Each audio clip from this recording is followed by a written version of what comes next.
Howdy folks, Senior Editor Mackenzie DeLulo here. Welcome to a special edition of the Texans podcast, where we play back a panel discussion with lawmakers that we hosted at our 88th Session Kickoff event on January 24th. This particular panel was a one-on-one conversation I was able to have with Texas Lieutenant Governor Dan Patrick.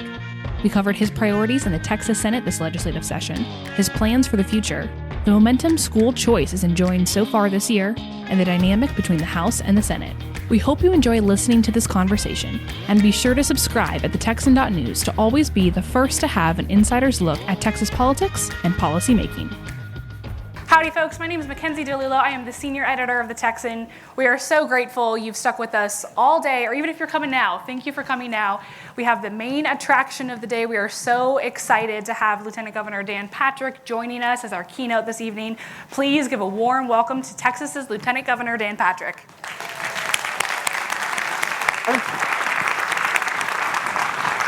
Thank you, Mackenzie. Great to be here.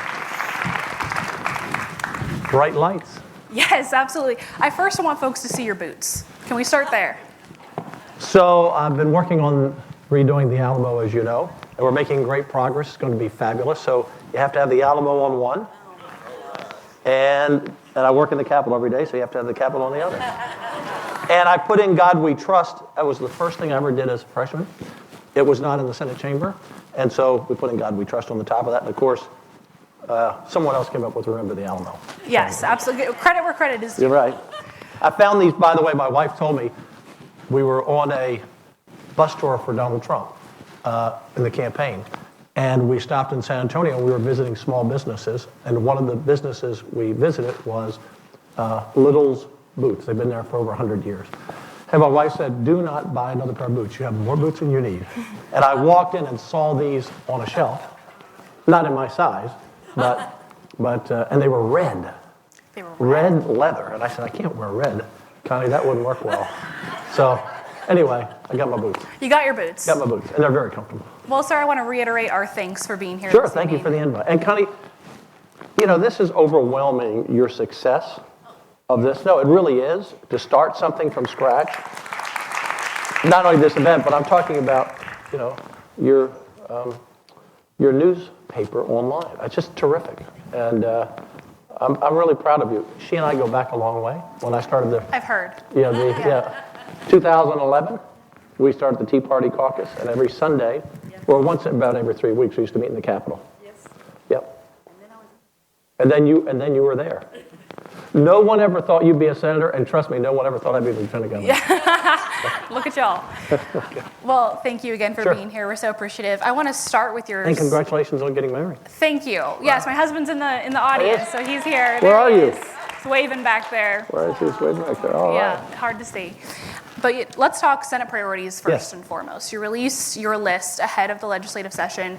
We have a partial list. A partial list. Yeah, okay. The 30 priority bills will be coming to a theater near you soon. SB 1 through 30. There you go.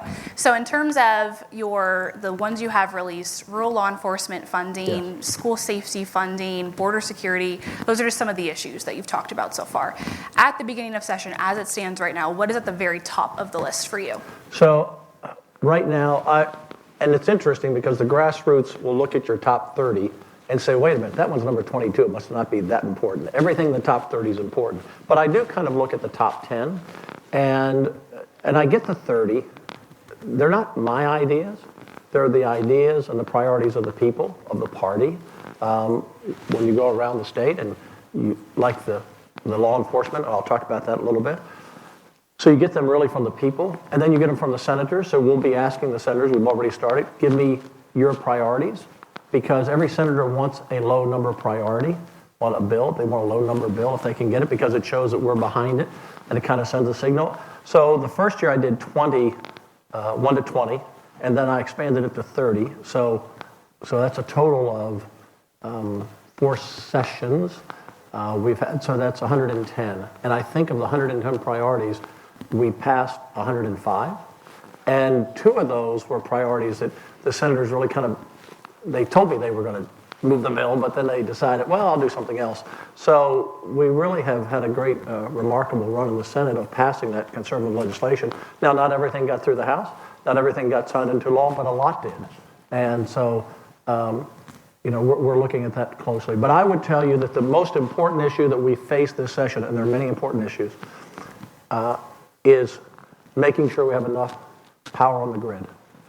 We do not have enough thermal power. What's happened is that if you go back 2000 rather, we had a lot of coal, we had some hydro, but mostly natural gas plants, thermal, and just a tiny bit of renewables.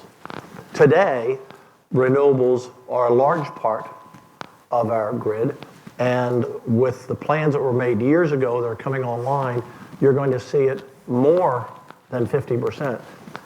Renewables are fine. They keep our prices low. I was just told before I left the Capitol today, we have the 4th lowest energy cost in the country. But if it doesn't turn on, it doesn't mean a lot. And you have to be able to have dependable, dispatchable power. And at night, the sun's not out, so you get nothing from solar. And during the day, if the wind's not blowing, you don't get anything. And so we have to have more natural gas plants, or you could do hydro or other thermal opportunities. That is number one for us to resolve that. The PUC has put out a plan. There's been some pushback from the Senate and the House. We'll look at that plan. We'll make a decision on do we change that plan? Do we use that plan? Do we tweak that plan? Do we come up with a new plan? But that is number one, because even if you pass a bill now, it's 2 or 3 years before you actually have power on the ground. And one of the reasons that I got rid of 313s last session, by the way, I just killed the bill. It was time to get rid of it. It had been misused. About 60% of all 313 projects were renewable windmills. And they're fine to have, keep energy price low, and it helps the environment, but you have to have enough dispatchable to meet the needs. And we're growing so fast that continues to grow. So that's number one. You've talked also in your priorities about a 13th check for retired teachers or a cost of living adjustment. Sure. A 13th check was issued last session. Yeah. Two of my 4 so far. Yes, there you go. In terms of the cost of living adjustment being part of the conversation now, why is that the case? And which of these approaches do you prefer? So I met with a lot of retired teachers. My wife's a retired teacher. And as I went around the state, we did 130 cities roughly in 17 days on the bus tour, and we'll get back to that on the other plans for rural Texas. But I met with a lot of retired teachers. I said, look, whatever you want, I'm fine with. I'm not sure that the 13th check, if they can depend on it, isn't better. Because let's just say, for example, you had a 2% cost of living adjustment, or whatever. Now, this year, because of inflation, it would be higher this year, but some years it would be 2%. Well, an extra check is much larger than 2% more. Now, cumulatively, it can add up over time, but whatever they decide, I'm fine. We can do both. We have done 2 13th checks, and what happens, Mackenzie, and Connie would know this, being in the legislature, as once you start doing something, you kind of continue to do it, and it kind of gets baked into the budget. And so I really think, and of course we have a big surplus this time, I really think we can do a 13th check almost every session moving forward. So I think that's more money, but I'm going to leave it up to them. Certainly. We'll get to the surplus soon. Sure. Let's get to school choice. Yes. I think many voters, GOP lawmakers, are excited about the momentum that school choice has this session. No proposal, at least concrete proposal, has been put out so far from the House, the Senate, the governor. We don't know what that looks like. How strong of a proposal is the Senate committed to passing? Well, we're the only body in the history of Texas that has passed it. We passed it twice. We passed it in 15 and 17, and it didn't get a hearing in the House. I'm not being critical, it's just the facts. And so we are very focused on passing the bill. The governor says he's going to be campaigning on it, and so he's also bought in and supportive, and he has been in the past. But I think he's going to make a bigger effort. So I don't know what the bill will look like, to be honest with you, but we're working on it. There's been some talk of how do we address the rural. So don't hold me to the exact numbers because I didn't look at notes today, but when I gave my inauguration speech last week, I'm close to this number. Okay, so we have 1,207 school districts that I know. Of those 1,207, I think it's 966 have less than 3,000 students. And of those, 429 districts, I think, have less than 500 students. So there's been pushback from rural Republicans that this takes money out of the system and hurts the rural districts. The economies of scale for any business person, really, it doesn't make sense to go into a district that has 500 kids from kindergarten to the 12th grade. So that's a third of the districts. It doesn't mean there might not be a church school, but it really, and those districts are pretty spread out. So some of the pushback is, I think, misplaced, because I don't think many businesses are going to open up private schools in districts that have 1,600 kids in their whole school district, 100 kids per grade almost. But where that happens, and again, that's 966 out of the 1,200, 49 districts have about 50% of the kids. And we know most of our failing schools are in our big cities. We do have some problems in school districts in rural Texas, but for the most part, not as much. So we need to find a way, because at the end of the day, you have to count the votes. You have to count the votes. And in the House, if it takes us coming up with a program that helps hold harmless the rural school districts, so if they lose a few kids, they still get paid, or they get paid 80% or whatever the number is, then we have to do that, because we have to have school choice. It is, we just have to have it. Again, we passed it in 15, and I was hopeful, but we haven't gotten there. Now, my friend Kim Reynolds is the governor of New York. I knew her when she was a lieutenant governor of Iowa. I said New York, I meant Iowa. And Kim and I actually got baptized together in the Jordan River. It was my second baptism, but we got baptized. We're good friends, and she was on Fox today. I didn't have a chance to watch the interview, but they've just passed school choice in Iowa, and so I want to look at their plan, because they've tied it into teacher pay a little bit. So we're going to pass a bill. I just don't know what it looks like today. We want all parents in rural Texas to have school choice available to them.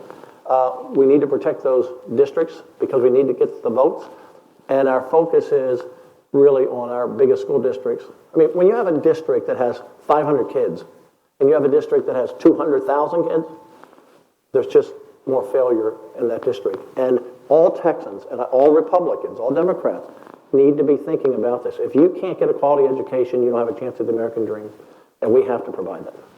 Let's zero in on... Pardon? My mic's not working well?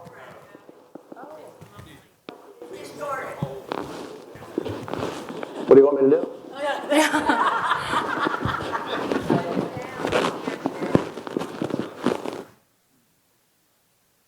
I just followed instruction.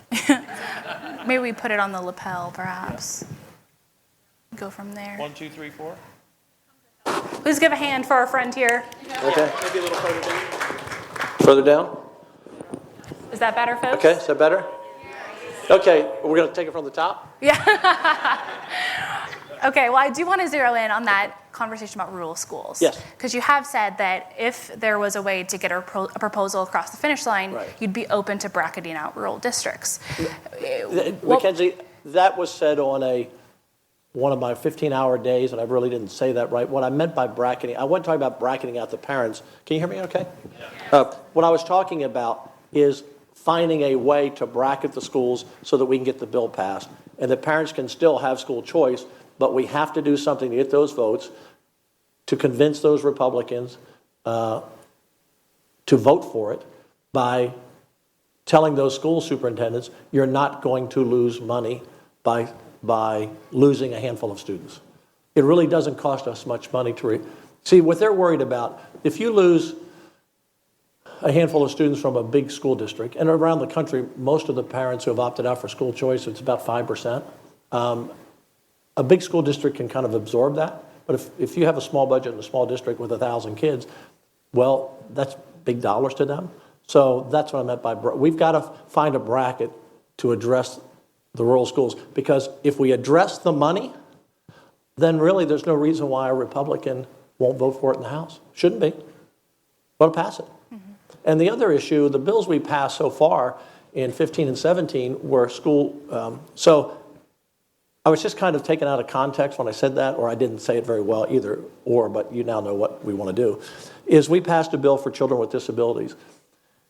And, there's 3 reasons a parent would want a choice for a school. Number 1, the school's a failure for their child, period. Why should any parent have to send their child to a failing school? Number two, maybe they don't feel the school is safe. Maybe it could, for a variety of reasons. And number three, if you have a child with a disability, and I've been on the board of Be an Angel, Children with Disabilities for 34 years. It's the only board I serve on. I'm focused on that, children with disabilities.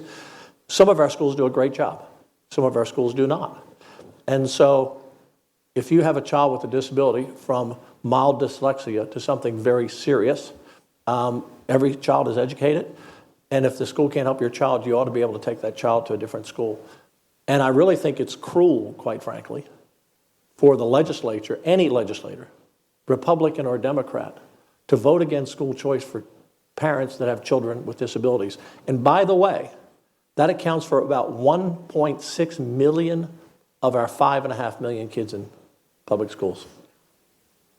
So no one should vote against that. You've said that you and the governor are both all in on school Yep. choice. The elephant in the room. Where's the House? What's your sense of where the House is on this issue? Well, I think I've learned not to speak for the House. They don't like that. And look, I don't like when they speak for the Senate, quite frankly. So, here's the difference. I get elected by 4 million people. I'm the only statewide legislator who gets elected by the entire state. House members get elected by 150 districts. Senators get elected by 31 districts. And the Speaker gets elected by the members of the House. My responsibility is, and I have a responsibility to the members to operate the Senate in the most effective and efficient way to accomplish the goals that the people sent us there to do. But my number one persons that I'm responsible to are the people of Texas. So that's just the difference between the House and the Senate. And that's in every Congress, the Congress and every state in the country. It's a different setup. And so, but I see no reason. And when I hear this, by the way, I hear this. Well, people in rural Texas don't want school choice. Balderdash is the nicest word I can think of. It starts with a B. If you look at the primary results, 80%, nearly 80% voted for it in the primary. If you look at Greg Abbott and I, we were campaigning on school choice, and we got 77% of the vote in rural Texas. Now, the superintendents may not like it, but they're afraid they're going to lose money. So if we fix that problem, then quit worrying about it. Mm-hmm. Parents have that right, and I'm optimistic this is the session we can do it. Because, again, you have to count the votes. I have to count the votes in the Senate and the House. I mean, I can't guarantee that we have every vote today in the Senate, but I'm very optimistic we'll get there. In your budget announcement, there is a $15 million set aside for property tax relief. There's been rumblings of a potential property tax fund that would be separate from the general revenue fund, set for cutting property taxes in order to not affect the spending cap. What is your position on a proposal like that, and is that something you're considering? So there's a first of all, I want to talk about what we did in 2019 that we've been trying to do forever. And I started coming to the Capitol in 2003 when I was not in the Senate. I didn't come into the Senate until 2007, focused on property taxes. And what I was always focused on is you had to break the connection between your appraisal and your tax bill. And so what had been happening for a long, long time is that as your appraisal went up, your tax bill went up the same. So if your appraisal was up 7%, your tax bill went up 7%, and your county judge and commissioners said, and they're all good folks, but they would say, hey, I haven't raised your taxes. Well, no, you didn't raise the taxes, but they went up 7% because you didn't adjust the rate. Because your tax bill is the value times the tax rate. So in 19, what we did, and because of COVID, it didn't really kick in until this session, a lot of people, or this past year, a lot of people got high appraisals last year. They said, I thought you fixed my property taxes. They went up 15%. My appraisal's up 9%. But if you look at your tax bill, and everyone who hears this or sees this when you replay it, if you look at your tax bill no longer reflects the appraisal. Now, a lot of people really still don't understand that, including in the Capitol. So what we did is we said to the counties and cities, you cannot raise your budget more than 3.5% without a vote of the people. And school districts, you cannot raise your budgets more than 2.5% without a vote of the people. So no matter how high the values go, they have to lower their rate like a seesaw to get down under 3.5% or 2.5%. Now that's an average, but most people saw their school taxes even last time, or this last fall when they got their bill, or went down a little bit, or maybe went up a little bit. Some people may have been 4%, some people 1%. It's an average. So we have broken the bond between appraisals, for the most part, and the value. We also, and then we've increased the homestead exemption from $15,000 when I came in 15, where it had been forever, to $40,000, and in our budget, we're raising it to $70,000. Now, when you are able to take the average home in Texas is around $345,000 today, roughly. It's more expensive in suburban, urban areas and less expensive in rural areas, but on average, when you can take $70,000 off the top, and that impacts your school taxes, that's a significant saving. I want to get it to $100,000, but we have to maintain that. Remember, anytime we cut taxes, we have to do it in a way that next year we can do it again. We're not always going to have a big surplus, but this cost to take it to $70,000 is about $3 billion, and I believe we can absorb $3 billion because we've absorbed taking it from $15,000 to $40,000. We can absorb this. So that's in our budget of the $15 billion, $3 billion is to raise the homestead exemption. People get that. It's clear. It's easy. They see the save. I mean, you're talking about saving thousands of dollars over a 30-year mortgage. I mean, significant money just on that. What do we do with the other $12 billion? I'm wide open to that suggestion. Nobody has a specific plan, but we wanted, all of us, the governor, myself, the speaker, we all want to send a large chunk of this surplus back to the people. And so the idea has been kicked around of a fund that you could put $12 billion in, and then every year be able, whether it's on the compression rate, whether some more goes to the homestead exemption, that's all to be figured out by the members. But so I really wanted to explain that because people, we get calls in the spring, my appraisal's up, but in the fall we don't get any calls because people's bills didn't go up that high. Now there's always, someone's going to call in, trust me, well, there's an exception, but for the most part, that's what we've done. And thank goodness, had we not passed that bill in 19, that I've been trying to pass since I became a senator, had we not passed that bill, we would have seen really sky-high property tax. But we have to continue to lower them because in general, they're still too high. We're going to pivot to political dynamics here for a second. Can I ask you, can I just hit on this bus tour and the police real quick? So as I traveled around the state, and it was the best experience I ever had, Mackenzie. I mean, I met so many wonderful people, and I'd traveled around rural Texas before, and I'd campaigned in rural Texas, but nothing like this. We were doing 10 to 12 stops a day. We'd do a breakfast, a lunch, a dinner. We'd call the local sheriff and say, what's the best place where the people hang out? And that's where we went. And we'd visit all kind of businesses every day and see, fun. We made it like a travel log. A lot of people really liked the videos we put up and our postcard kind of events. And I just learned so much. And one of the things that really just jumps out at you, law enforcement, we have so many small counties with little budgets, but they still have crime. And I met a sheriff, I won't mention the town, but I met a sheriff who's making $31,000 a year. Deputies making $20-some thousand a year. You can't hire anybody for that. You go to some of these small counties, they have a sheriff and 3 deputies covering 900 square miles. Well, people in rural Texas deserve the same protection as people in larger cities and even larger rural cities. And because of Joe Biden's allowing criminals, even terrorists, I think we've arrested 13 in the last 60 days on the terrorist watch list crossing the border. But you have so many criminals crossing the border and so many people, they're flooding through Texas, going to other states, some staying somewhere. Break-ins are up, car smashes. It's a big deal when somebody smashes out the window of your truck and it costs you $3,000 to repair it. I mean, that's real money. And lots of times below the deductible. So we have to help them. And then they all have major roads going through their counties. And they pull over a car. They have to do, there's drugs, people hiding in the trunk, whatever it may be. So we've never, ever, ever sent any money to rural Texas from the state. We've always said that's up to the county to pay the sheriff, and the sheriff's main job is to run the jail. A lot of the counties don't even have jails. So we have in the budget $350 million it's going to be about 236 of our 254 counties that we classify as rural. So, and it has to go to law enforcement so they can hire more deputies. They can pay them a living wage. They can buy equipment that they need. And that's one thing that really came out of this tour. And I think the members will support that. It's never been done, and it's an amount we can sustain year after year. And the second thing tied into that is we need more mental health care. My staff tells me, as Lieutenant Governor, I put in more money for mental health care than any other Lieutenant Governor in history. We put billions in it, but this plan we have in the budget is right now $3 billion for more. We'll either buy beds in hospitals to turn them into mental health beds, or we'll create hospitals, and we've already done 5 of those in the last 8 years.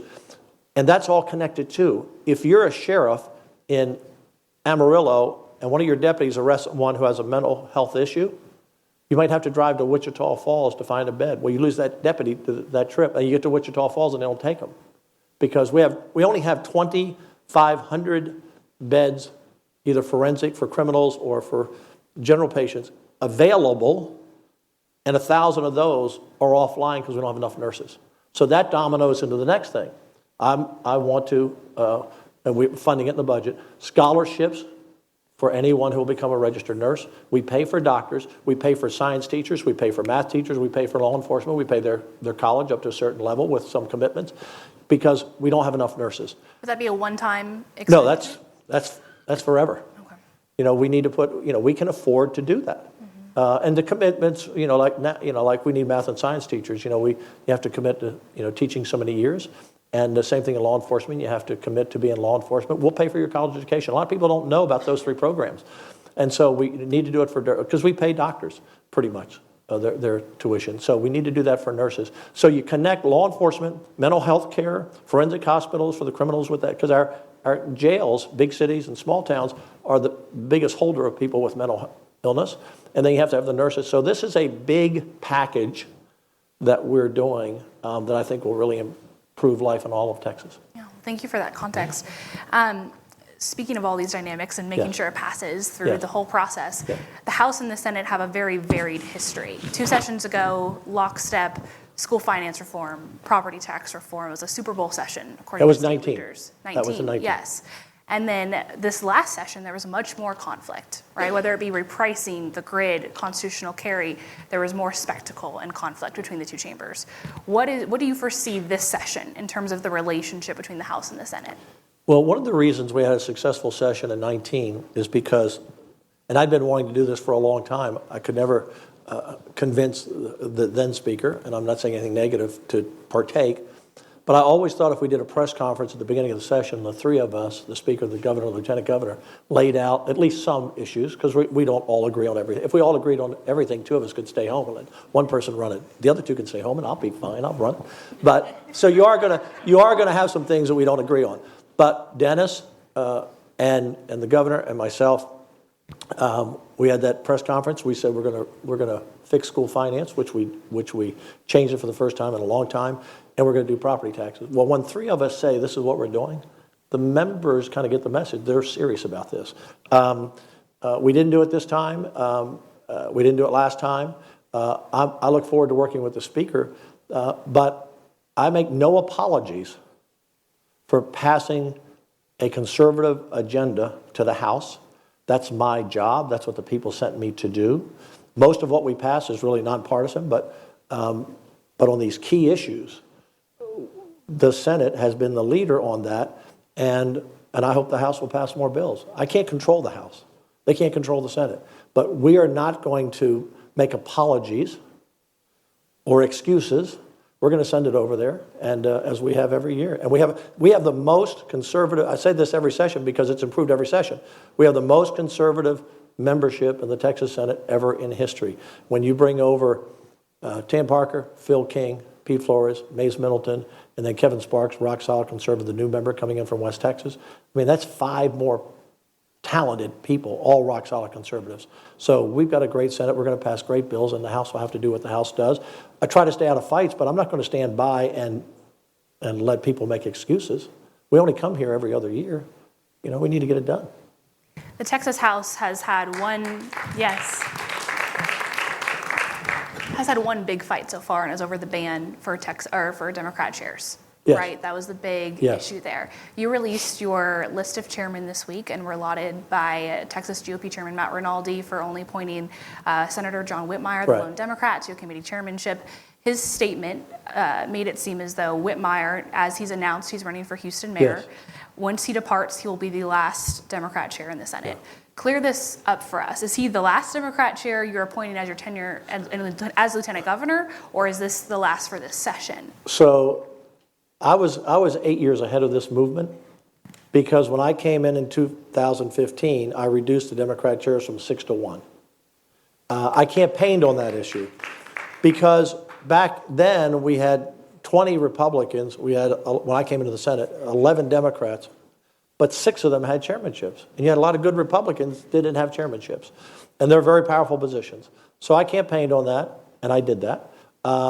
And I've left Whitmire in that position for one reason. He's the dean of the Senate. There's a little respect for the office, but most importantly, he's the expert on our prisons. He's been overseeing our prisons since 1993. And while he is the chairman of that committee, if you look at the makeup of that committee, there are more Republicans on that committee than there are Democrats. So there's not going to be a bill coming out of there unless the Republicans support what that chair is going to do.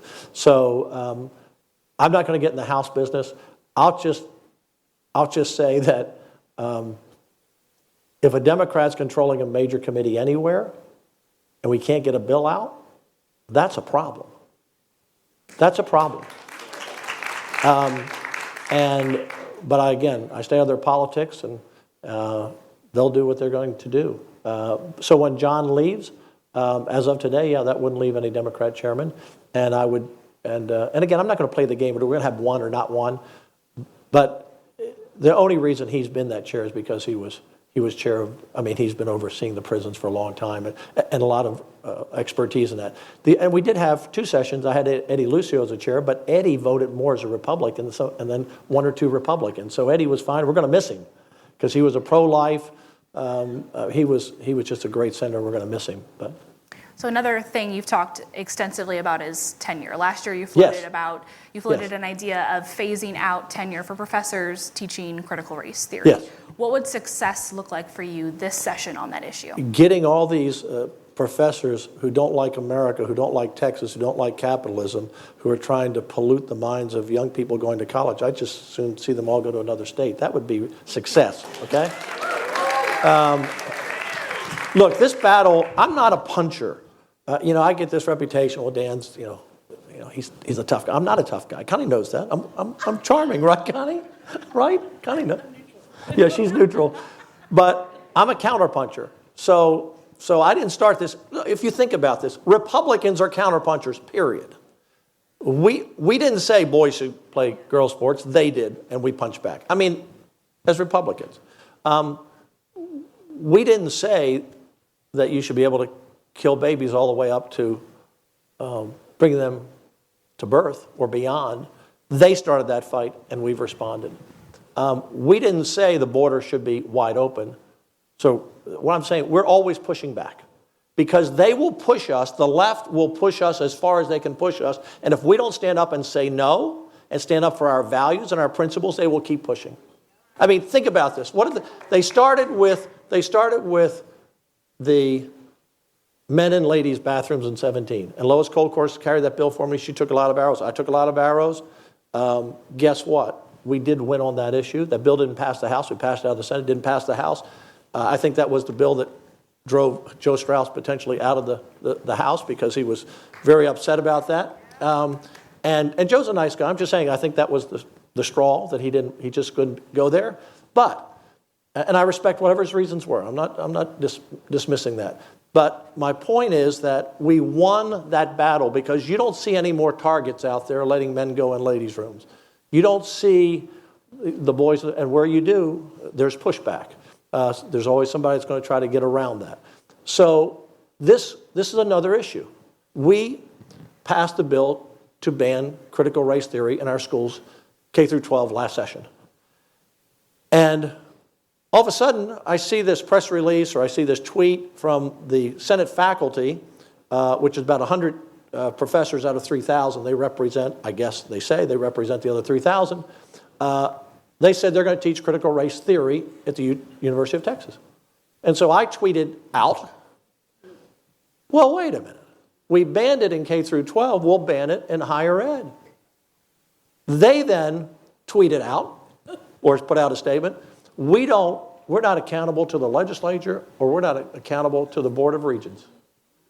Now, just who the heck do you think you are that you're not accountable? We're all accountable to somebody. Our spouses, our employers, our employees, each other. We're all accountable. And so when they say, we don't have to listen to you, then I say it's time to end tenure. And the fact that they started this fight, and look, it's going to be a hard bill to pass because, we won't be able to attract any professors if we don't give tenure. Really? Okay, if they're the kind of professors we won't attract, then I don't want to attract them. There'll be plenty of conservative professors who will come here to this state where they can, and I believe in academic freedom, but when you are teaching our students that America is evil and capitalism is bad, I'm sorry, that will destroy our country long term. So we'll see. We're going to push for it. Let me tell you what, Brandon Crane's going to do one heck of a job as chair of education and higher ed, and I intend to get a bill out, and whether it's ending tenure, reforming tenure, and I'll tell you a secret. Most of the presidents of the universities, because they all, Dan, you got to get rid of tenure. I can't say anything about it because they get criticized by their Senate faculty. But they know it because these professors, and they don't represent all 3,000 professors at UT, but they got this megaphone and this platform, and they run the school. On that note of recruiting professors, yes. Speaker Phelan, what would you say to critics who are Speaker Phelan for one of them, saying that it would be difficult to attract conservative professors if tenure was to be eliminated? No. What do we give? Let me ask you this.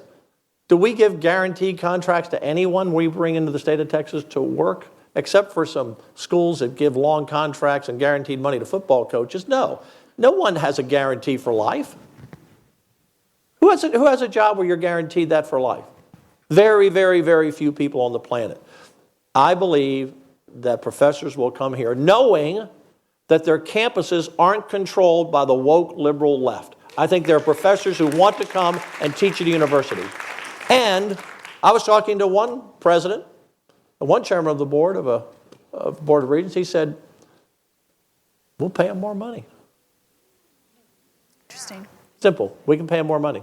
And you know what? I'll kick in the kitty. We can do a 10,000 bonus to attract. And look, I'm not saying they all have to come in here being rock solid right-wing conservatives. I just want a professor like the old days where they taught our students to think, not what to think.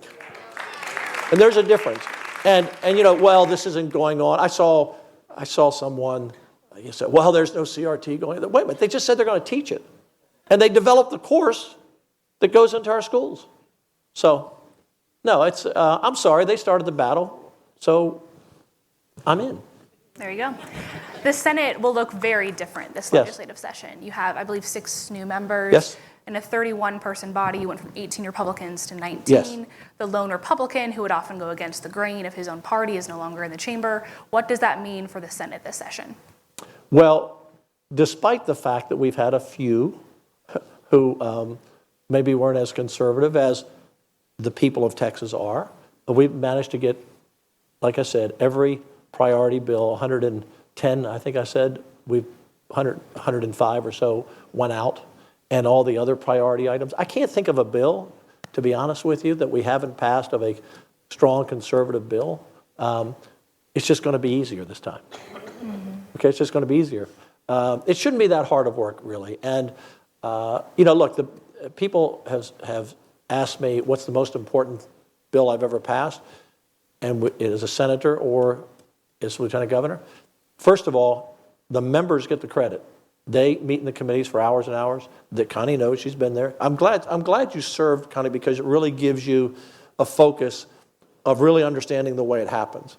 And the lieutenant governor only has so much authority. Now, the lieutenant governor of Texas has more authority than any lieutenant governor in the country. Now, I'm not talking about me as a person, the office. If you take advantage of the power that you have to get the things done, again, not that I want, but what the people elected me. I mean, they elected me, so I represent them. But Connie knows it's still a team effort. And not even amongst conservatives, do we all agree on different things. So the senators get all the credit. I don't get the credit. They get all the credit for the hearings, for the debate on the floor, for passing the bills, for finding a way to work together. And I've always said, if it doesn't happen, blame me. If a bill doesn't pass that the members want, the public wants, then blame me. If it does pass, give credit to the senators. And here's the way I really address that you can blame me. If I have a bill, and it's happened on 3 occasions, I won't mention the 3 occasions, that would be unfair. On 3 occasions where we were a vote or 2 votes short going to the floor. Some lieutenant governors would not bring it to the floor. I've always said to 1 or 2 or 3 of those Republicans, it's been 1 or 2, okay, you can vote for it, you can vote against it, but I'm bringing it to the floor. This is what the people, if you have 18 senators and 16 senators are for something and 2 are against, you don't kill the bill because 2 are against it. And in every occasion when we brought it to the floor, the senator who was opposed to it, or the 2 senators, they voted for it. So that's why if it fails, I did my job. My job is to bring a bill to the floor. And I told members, and I've told the governor this, I've told the speaker, I've told the members, my job is pretty easy, but maybe 2 or 3 times a year, I have to ask people to make an uncomfortable vote. Just 2 or 3 times.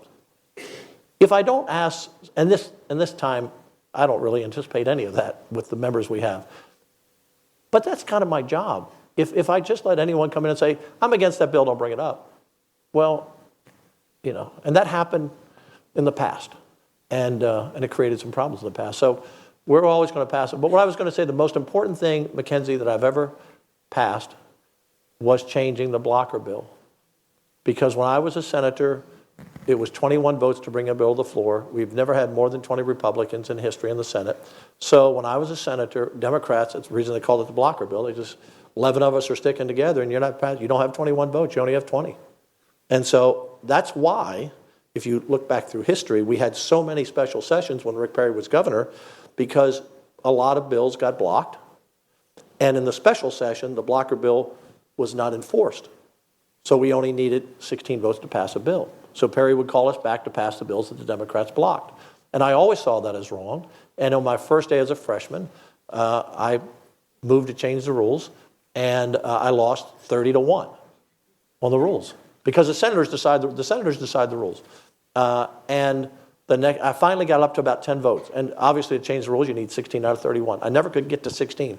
But in 2015, we had 8 new senators come in with me. Connie came in, and they all campaigned on that. And the senators, not myself, but the senators changed the rule. And the reason we've been able to send conservative bill out is because the Democrats can't stop us. The only people that can stop conservative legislation from passing are Republicans. And in the Senate, we're going to pass conservative legislation. That's who we are as a state. People look to us around the country. When Texas leads, they follow. When we pass a bill, they pass it. The heartbeat bill, they pass the heartbeat bill, whatever it might be. They see what we do. And so I see my job is really easy. I have great senators. I have great staff. We just tee it up and say, okay, here's what the people ask us to do. And a few of them may be my ideas, but most of it's just the people's ideas or the Senate ideas, and we're going to pass it. And the Democrats can't stop it. But we're still respectful of the Democrats. And here's what happened, Mackenzie, on this, which is, I always believed this would happen. When the Democrats could do this, and by the way, if I were a Republican in the Senate and there were only 11 of us, I would do this too. I mean, if you're the Democrats and you're the majority and you let me have the power of the rules to stop you, I'm going to do that every day. So I don't blame them for what they did. But I always thought, once we changed the blocker bill and brought it down where they couldn't block anything, they would participate. And they would actually come up with an amendment. And they would say, okay, I know this bill's going to pass. Can you take this amendment? Maybe I can vote for it. So you will find that of the, I don't have the stats for last session, but the session before, we passed about 1,800 bills. Only 23, I think was the number, didn't have a Democrat vote. Because even on the conservative bills, many of them came on. And of course, Eddie came on a lot, Senator Lucio. So that's the most important thing we've done. And I think, and I'm not criticizing the House, but I think what happens in any House, anywhere, is, the other party can kind of control the flow of what comes to the floor. And I would like to see, the House be able to control that a little bit more so that if there's an important bill that at least comes to the floor. I'm not being critical. I'm just saying that's the difference, that the Democrats can't block us in the Senate. They can block in the House, and they're very effective at doing that. And so that's why, and again, it's a different world. Being a speaker is very difficult. I would never want to be in that where I have to depend on 150 members and try to keep everybody happy, or they throw me out of the chair. That's a difficult thing, and I respect that, and I get it. But it's not an excuse. 2 quick questions before we Yes. let you go. One, you have endorsed former President Donald Trump. Yes. Polls show him in Florida Governor Ron DeSantis in dead heat, even here in Texas. What would you make of a DeSantis candidacy? Well, I don't know. I don't know him. So I've been the campaign chair for the President Trump, candidate Trump. I was with Ted Cruz first. I didn't, he was my guy. And when Ted didn't have the delegates, I reached out to the Trump campaign. I've gotten to be really good friends with the president. You have no idea how small the Trump team was back in 2016. I mean, it was really tiny. I mean, it was really small. And so I got a chance to really get involved, and I think he's the best president we've ever had. I think he's the most conservative. He's been most conservative policies ever passed. And and I support him in 20, of course. And I tweeted out a few weeks ago that, full-throated endorsement, we're all in. And, hope to be working with the team again. In fact, I think we will. I got a call today to call one of the members of his team to talk about some policy issues. But I just don't know Ron DeSantis. Actually, the most recent poll, Trump is ahead of DeSantis by a considerable amount of votes now. And there was a poll out, I think it's on the Drudge Report today, that Trump is ahead of Biden now in 2024, head up. I don't know who's going to win. I don't know who's going to be in the race. But I think that right now, Donald Trump is the person to beat. I think Ron DeSantis has done a terrific job in Florida. I have nothing negative to say about him. I think he's done a really good job. But I'm a Trump guy. I think Trump wins the primary. I think he does. As of today, that's why we're here today. Today. I'd be remiss, I know you just finished a re-election campaign in just a couple of months ago, Yes. but I would be remiss if I did not ask you. 2026, are you going to run for re-election? Absolutely. I'm going to run in 26, and here's the reason. I really love what I do. I actually do have the easiest job of everyone in the Senate. The senators really work hard. I like the people I work with. I have friends across the aisle now. They're not happy because they don't get some of their bills passed, but we're respectful of each other. And Connie knows. I think, Connie, one of the things you found when you came in, you had friends on both sides of the aisle. Now, you never, ever voted for any of their ideas, but there's a little bit of a family. There's only 31 of them, and I'm not one of them. There are only 31.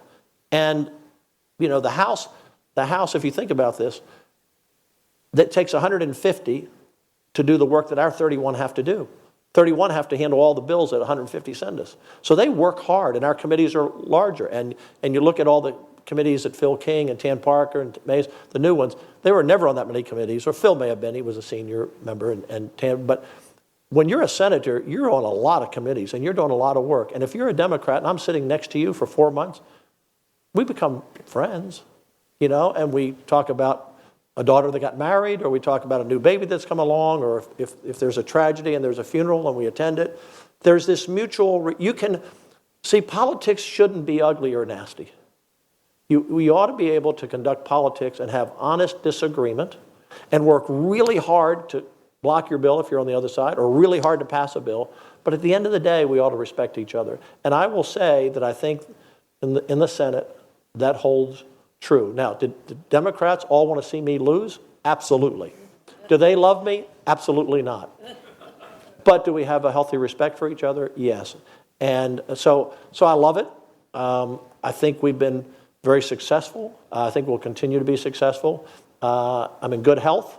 and I just won by 830-some thousand votes. So why wouldn't I come back? I think we'll be in good shape in the 26th in the primary and the general. If the Republicans will do what the people ask us to do, we will hold power for a long time, because we are converting so many Hispanic voters all over the state, and getting out more voters each election, that I think the future is bright for Texas. Governor Patrick, thank you so much once again for spending Thank you, time at Mackenzie. the very beginning of session. It is so busy in the Lieutenant Governor's office. No, So this we're is so appreciative of this your is time. great, and Connie, thank you again for inviting me, and thank you all for coming. We're going to get the job done. Well, folks, help me thank Lieutenant Governor Dan Patrick for joining us today. Thank you. Thank you, baby. Thank you all so much for listening. If you've been enjoying our podcast, it would be awesome if you would review us on iTunes. And if there's a guest you'd love to hear on our show, give us a shout on Twitter. Tweet at the Texan News. We're so proud to have you standing with us as we seek to provide real journalism in an age of disinformation. We're paid for exclusively by readers like you, so it's important we all do our part to support the Texan by subscribing and telling your friends about us. God bless you, and God bless Texas.